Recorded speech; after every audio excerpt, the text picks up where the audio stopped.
My channel is Square 18. Today's topic is how to do this type of sums. చూడండి ఎలా ఇచ్చేటప్పుడు మనకి ఏంటంటే చిన్న షార్ట్ కట్ ఉంది.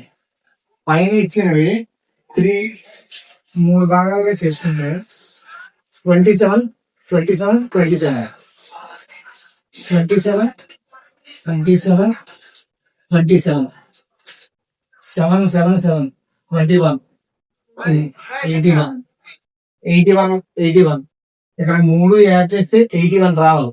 డివైడెడ్ బై 81 అలాంటప్పుడు ఫైనల్ ఆన్సర్ ఇది మ్యాథ్స్ వర్డ్ వస్తుంది. డివిజన్ చేసి చూసుకోవచ్చు కావాలండి. సేమ్ అలాగే ఇప్పుడు కూడా 19 19 19 ప్లస్ 19 ప్లస్ 19 57 అవుతుంది. అలాగే మళ్ళీ ఇది చేసి కమెంట్ చేయండి.